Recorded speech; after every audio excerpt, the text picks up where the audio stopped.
जब इसमें अडानी बिलमार लिमिटेड की कंपनी है यहाँ पर परवाणु में, उसका हमने डाटा चेक किया तो उसमें पिछले 3 साल का जो टर्नओवर है वो 110 करोड़, 106 और 138 करोड़ पाया गया।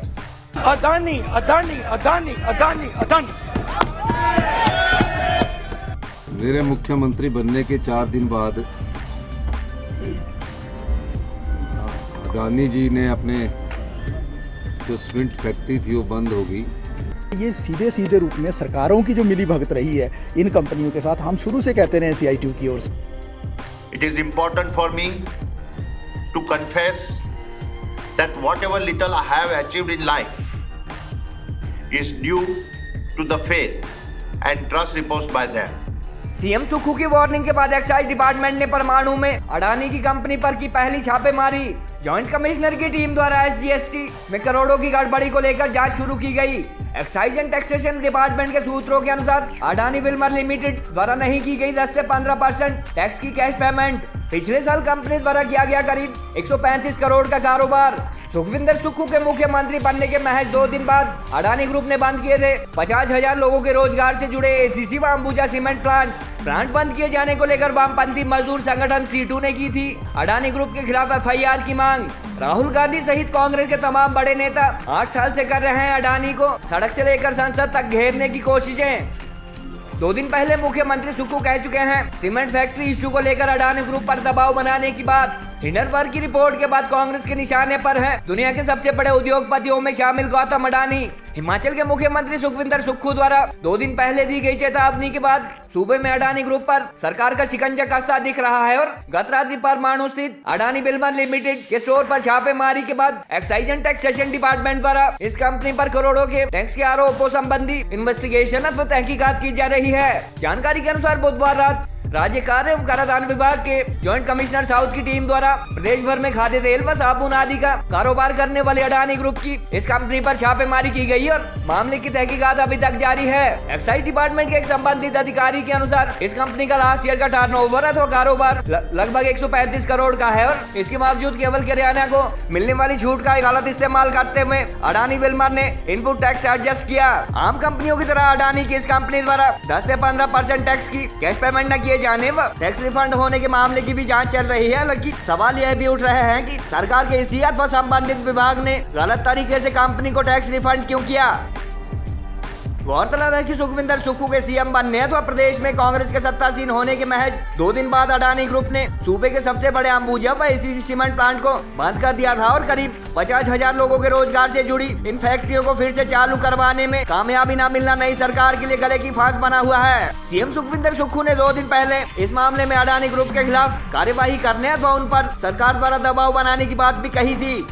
उक्त मामले में कई बार कंपनी व सरकार के खिलाफ प्रदर्शन कर चुके मजदूर संगठन C2 के प्रदेश अध्यक्ष कॉमरेड विजेंद्र मेहरा व कुछ अन्य CPIM नेता गैर कानूनी ढंग से सीमेंट प्लांट बंद किए जाने की बात कहकर अडानी ग्रुप के खिलाफ FIR दर्ज करने की मांग भी कर चुके हैं। गौरतलब है कि पिछले करीब 8 साल से दुनिया के सबसे बड़े उद्योगपतियों में शामिल गौतम अडानी को आए दिन कोस रहे राहुल गांधी व कुछ अन्य कांग्रेस अथवा विपक्षी नेताओं द्वारा विदेशी कंपनी हिंडनबर्ग की रिपोर्ट के बाद अडानी को खलनायक के रूप में प्रचारित किया जा रहा है और उनके शेयर गिरने के बाद संसद से लेकर सड़क तक कांग्रेस द्वारा लगातार हंगामा किया जा रहा है। अडानी ग्रुप तथा कुछ अन्य राष्ट्रवादी लोगों द्वारा हालांकि BBC डॉक्यूमेंट्री की तरह हिंडनबर्ग की रिपोर्ट को भी देश के खिलाफ साजिश बताया जा रहा है, मगर विरोधी दल लगातार एशिया के सबसे बड़े उद्योगपति गौतम अडानी पर हमलावर है। सोशल मीडिया व सियासी गलियारों में चर्चा इस बात के भी शुरू हो चुके हैं कि आने वाले दिनों में हिमाचल में सत्तासीन कांग्रेस सरकार सूबे में इस ग्रुप की अन्य 7 कंपनीज पर भी विभिन्न स्टेट एजेंसी के माध्यम से जांच करवा सकती है। जो GST का कॉमन पोर्टल है उसमें सभी जितने भी टैक्स पेयर हैं उनका सबका डाटा उसमें होता है, उनको रियल टाइम इंफॉर्मेशन होती है। जब इसमें अडानी बिल्मर लिमिटेड की कंपनी है यहाँ पर परवाणु में, उसका हमने डाटा चेक किया तो उसमें पिछले 3 साल का जो टर्नओवर है वो 110 करोड़, 106 और 138 करोड़ पाया गया, जिसके लिए वो टैक्स लायबिलिटी जो है वो 6.71, 6.76, 7.01 जो है मतलब BCP की 22-23 ईयर्स के लिए पाई गई। और जो टैक्स लायबिलिटी की जो पेमेंट है वो सारी इनपुट टैक्स क्रेडिट से ही दी गई है। जब हमने इसका बिजनेस मॉडल का स्टडी किया हमने तो इनका जो सारा यह काम है रेंट के ऊपर है, जो परमाइसिस है वो भी रेंट के ऊपर है, जो C&F है वो भी रेंट के ऊपर है, जो अभी फार्म आगे ट्रांसपोर्टेशन है सारी रेंट के ऊपर है। तो उनके हमने जो रेंट एग्रीमेंट अभी लिए हैं उनकी हम एग्जामिनेशन कर रहे हैं, क्योंकि गुड्स एंड सर्विस है तो गुड्स के ऊपर जो इनपुट टैक्स क्रेडिट आता है और जो फाइनल जब सेल करते हैं तो सारी लाइबिलिटी जो है वो इनपुट टैक्स क्रेडिट से ही एडजस्ट की जाती है, जबकि उसमें कुछ कैश की पेमेंट भी होनी चाहिए। इसमें कैश लाइबिलिटी जो है नॉर्मली जो ऐसी बिजनेस में 10 से 15% तो होनी चाहिए, तो उसमें जीरो है। जब लास्ट 42 लाख का रिफंड लिया है तो नॉर्मली ट्रेडिंग में जो है जो रिफंड जो है ना इसके रिफंड अलाउबल होता नहीं है, जीएसटी में दिया नहीं जाता है। तो इस एंगल को चेक करने के लिए हमें कि रिफंड किस चीज़ पे ले जा रहा है, इस चीज़ को देखने के लिए हमने इनका प्रमाइसिस का इंस्पेक्शन किया कि वाकई इनका स्टॉक है भी कि नहीं है, क्या ट्रेडिंग एक्टिविटी जैसे बता रहे हैं वैसे चल रही कि नहीं चल रही है। तो वो इस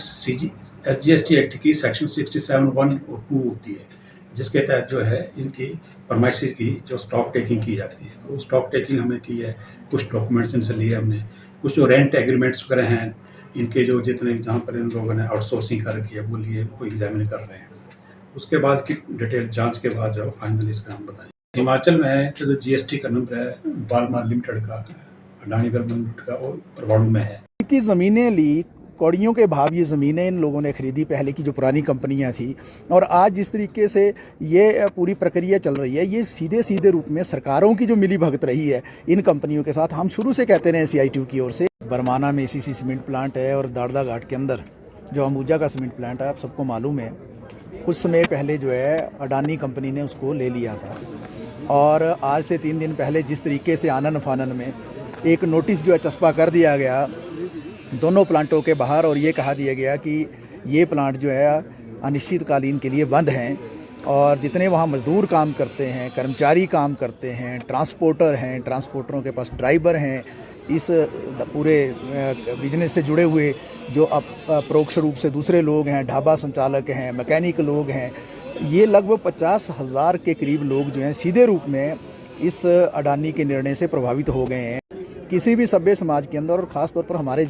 जैसे लोकतांत्रिक देश में इस तरीके की कार्यप्रणाली किसी भी कंपनी की नहीं हो सकती है। हमारे देश का एक कानून है औद्योगिक विवाद अधिनियम 1947 का, हमारे देश के अंदर फैक्ट्री एक्ट है जिसके अनुसार कोई भी उद्योगपति इस तरीके से किसी भी उद्योग को बंद नहीं कर सकता है। बाकायदा सरकार से उसकी इजाज़त लेनी पड़ती है, उसका कारण बताना पड़ता है, और जब वो इजाज़त लेने की प्रक्रिया होती है उसमें जो प्रभावित पक्ष है उसको भी शामिल किया जाता है, उसके बाद ही कोई निर्णय होता है। मुख्यमंत्री बनने के 4 दिन बाद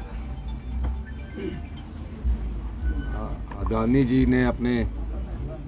जो सीमेंट फैक्ट्री थी वो बंद हो गई,